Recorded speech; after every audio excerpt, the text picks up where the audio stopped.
Hello everyone, I'm Chris with Cali Moto TV. Welcome back to the channel and welcome to today's video.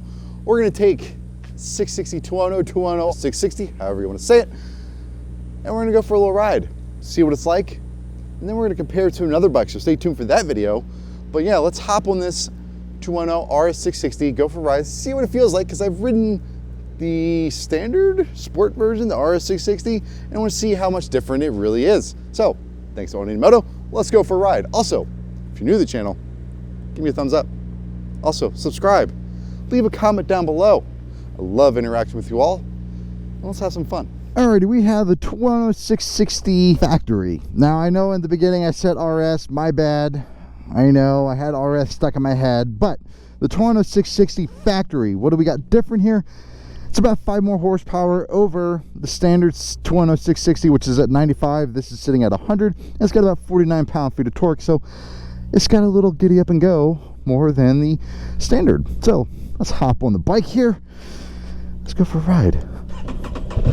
Oh, I'll tell you what, this is such a comfortable sitting bike.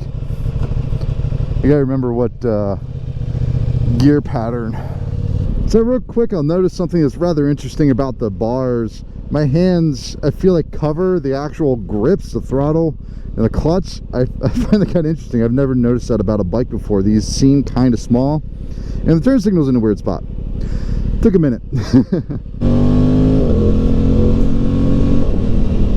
Tell you what though, this thing sounds fantastic for a completely stock bike. The seating position is very cramped. Like, my butt's all the way to the back and I feel like I don't have any room forward. So as far as like you taller guys, I don't know, you might not enjoy this bike. It's a really comfortable machine, but I'm actually kind of surprised at how little room I have. Aprilias generally have a good bit of luggage space in the back to move around, but not this for some reason. It's very odd. Now, the quick shifter on this, very nice. Something Aprilia always had are fantastic quick shifters. The issue I had with them, the issue I always had with them was they were so incredibly smooth that you didn't realize you shifted gears. And for whatever reason, this one, you can tell that you shift gears. There's definitely a kunk, and not in a bad way. Woohoo! Front wheel came off the ground a little bit. That little hill is so much fun. Yeah, the grips are very odd. I've never experienced that where the grips felt too small in my hands. It never feels small in my hands. It always feels big.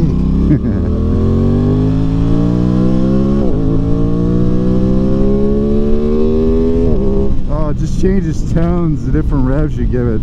I love that. It's got a lovely vibration.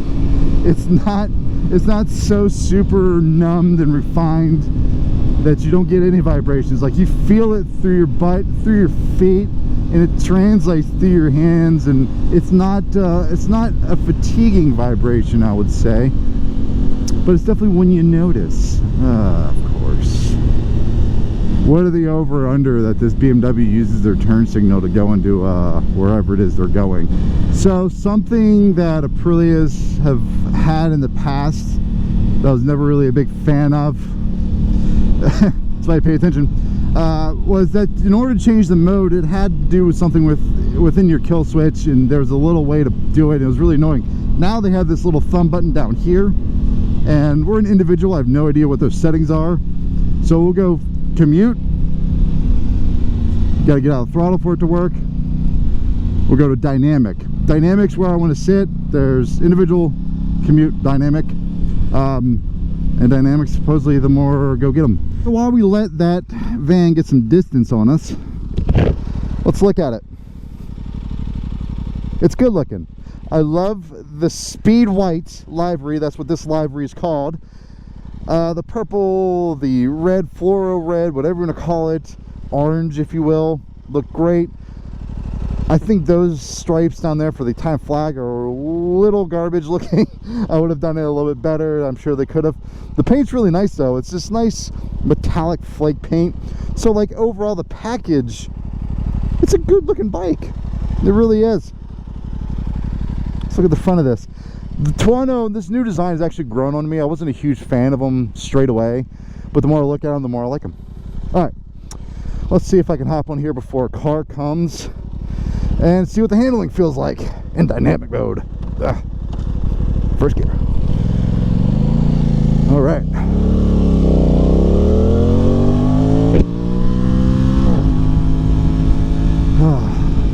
This seat not being able to scoot back on it's annoying.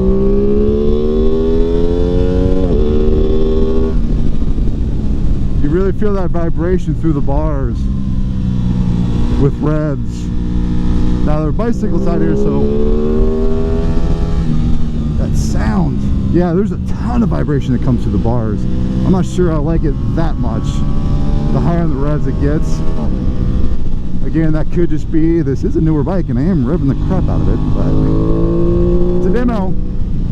Yeah, you got to be in the rev range to really feel this thing. Otherwise, it just doesn't have the torque to get it to go.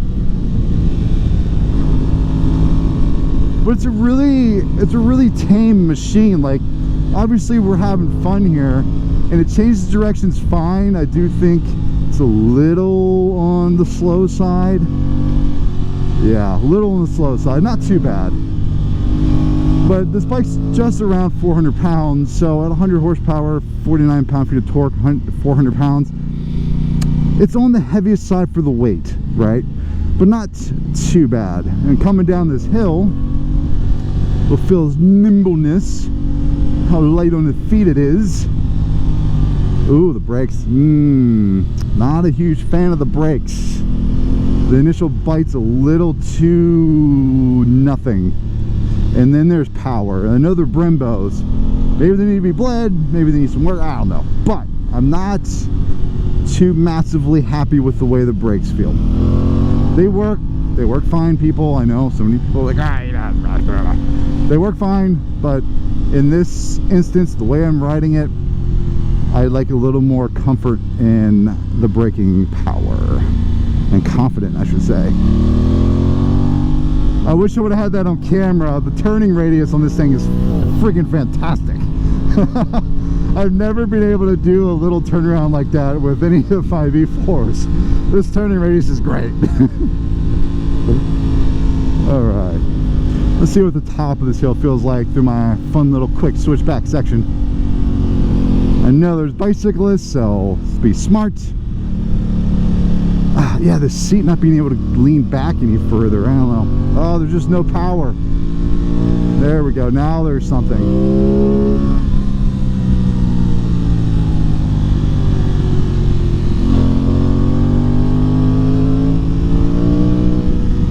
And we got a car. That's all right. Oh, there's just nothing. Damn.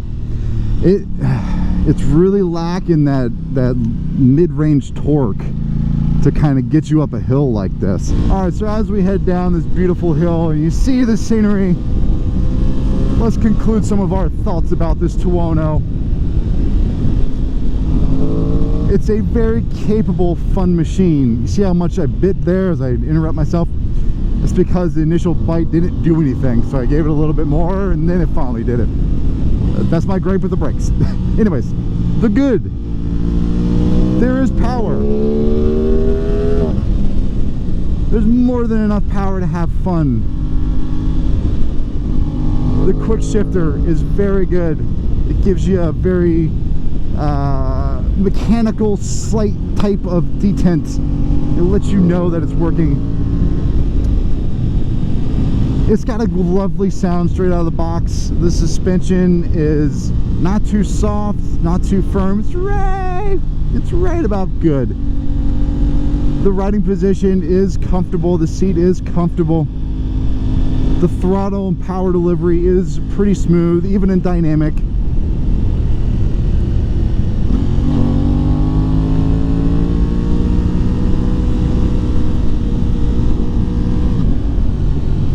It changes directions very smoothly. It's a very predictable chassis. It's not going to do anything weird. There's not so much power or torque that it'll spin the bike out from under you coming out of a corner. That's the good. The downside, I don't like that there's not a lot of real estate in this seat. I wish you had another couple inches, don't we all, to move around on this bike. It very much locks you into one position, and I'm not a huge fan of that, especially for the type of machine this is. It's kind of an everyday rider, commuter, and then fun weekend bike. It's trying to do all those things without the ability to move. You sort of lose a little bit of that daily ability type thing, right? The power, you have to be in that perfect rev range, otherwise there isn't any, and that literally means going down. I probably should have been in first gear coming out of those turns. I'm not a huge fan of using first gear in most situations just because of the nature of first gear, but it honestly needed it. In second gear, it was not happy. 3, 4, 5 grand. Like it needs 6. Right about 6 it really starts to change, and that may be where the power band is. I don't know, I gotta look. But the mid-range torque it's just really not there, and I get it, it's only 49 pound-feet of torque, but I wish there was more. The switch gear, even though I found it at, I don't know, the turn signals, and I feel like it's in a weird spot for some reason. And then in the handlebars, I'm surprised that I'm literally grabbing the end of this freaking handlebar. It's such a weird complaint. I've never had that with a bike. But this one for some reason is like that. The braking, I know they're Brembos, but I don't know if it's master cylinder, maybe it needs to be bled, I'm not sure. It's only got 25-30 miles on it, so it shouldn't need that. But as you squeeze it, it doesn't really start doing anything, and then there's a good amount of power that comes on. So I'm a person that likes a strong initial bite into the brakes and then progressively squeeze and then trail off as I don't need them, you know, as you come out of the corner, all that fun stuff. These, you do that progressive squeeze and it doesn't do much, and then it hits. I'm not a fan of that. And those are my thoughts of the Tuono 660 factory, not the Tuono 660 RS. My bad, I know, I get it. I said the wrong thing. But that's what I think. We're gonna head back to the shop because I got another bike to ride and do a similar video on. We're gonna compare this to that other bike I'm gonna ride in a third video. That's right, 3 videos. So stay tuned for that. Please like, comment, and subscribe. And yeah, I'll see you all in the next video. Bye-bye.